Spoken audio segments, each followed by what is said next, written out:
Oui Vincent, alors aujourd'hui nous allons découvrir ensemble le berrichon du Cher. Derrière moi, tout un troupeau de brebis qui n'ont pas forcément l'air de vouloir s'approcher. Mais ce n'est pas grave, on vous a sélectionné deux magnifiques spécimens avec Nicolas et Laurent, éleveurs de berrichons. Un magnifique bélier et une agnelle. J'ai l'impression que je les reconnais, ces animaux, c'est possible? Eh bien oui, ce sont les animaux qui étaient présents au Salon de l'Agriculture. Je me souviens de vous et d'eux, vous étiez d'ailleurs sur le podium. Rappelez-nous, qu'est-ce que vous avez gagné comme prix? Eh bien, ce bélier-là a eu un premier prix et l'agnelle aussi a eu un premier prix. Puis on a eu deux deuxièmes prix. Voilà. Vous êtes plutôt habitué de ce genre de reconnaissance, hein. Il suffit de lever les yeux au plafond et de voir toutes ces plaques qui ornent et reconnaissent votre élevage. Vous, votre particularité, c'est que beaucoup de vos animaux vont être vendus en tant que reproducteurs. Pourquoi en fait? Quel va être le rôle du berrichon du Cher dans d'autres troupeaux? Eh bien, ce sont des animaux qui sont croisés avec des races rustiques, comme de la Cause du Lot qu'on peut trouver dans le sud de la France, pour améliorer la musculature de ces animaux. Qui eux sont un petit peu frêles en fait, les cosses du Lot. Alors justement, le berrichon du Cher est reconnu pour ses qualités bouchères.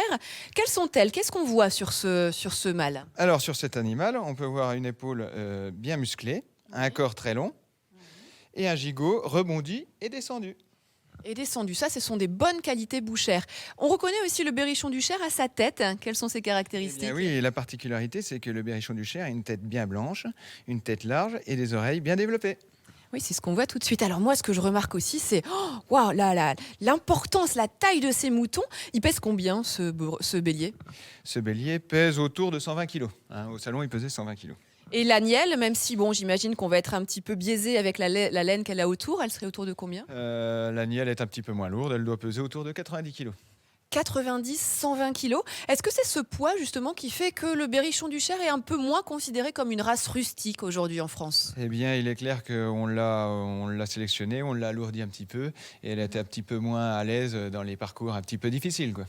Effectivement. Et pour autant, ça reste une race locale qui était important de vous présenter ici quand on est à Bourges. On se retrouve tout à l'heure avec Nicolas pour la tonte d'une brebis. Merci. Oui, Vincent, alors c'est l'heure de la tonte. Il faut savoir que jusqu'au XVIIIe siècle, la laine du berrichon du Cher était très prisée, hein. Il avait été croisé avec le némérinos. C'est moins le cas aujourd'hui. Pour autant, il faut quand même toujours les tondre. C'est ce que fait Nicolas. C'est un peu une lutte quand même de réussir à tondre un mouton. Nicolas, quelles sont les dispositions à prendre quand on veut tondre les moutons? Eh bien, écoutez, on les dispose déjà en lot, et après, on les met à jeun surtout pour leur confort personnel, qu'elles soient en bonne disposition pour être tondues. Oui, parce qu'elles sont quand même dans une position qui n'est pas forcément une position naturelle. Donc, si elles ont l'estomac vide, c'est mieux. Est-ce qu'il y a une méthode particulière pour tondre un mouton?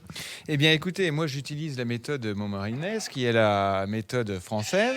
Donc, de Montmorillon, Et voilà. et qui s'oppose à quelle méthode? Eh bien, les autres méthodes sont des méthodes néo-zélandaises, des méthodes qui sont plus rapides, mais la tonte est un petit peu moins propre, quoi. Il y a plus de fausses coupes, quoi. Alors, vous procédez comment justement pour tondre l'animal? Par quoi vous commencez? Alors, moi, je commence la méthode montmorillonnaise. On commence par la tête. Oui. On dégage le cou.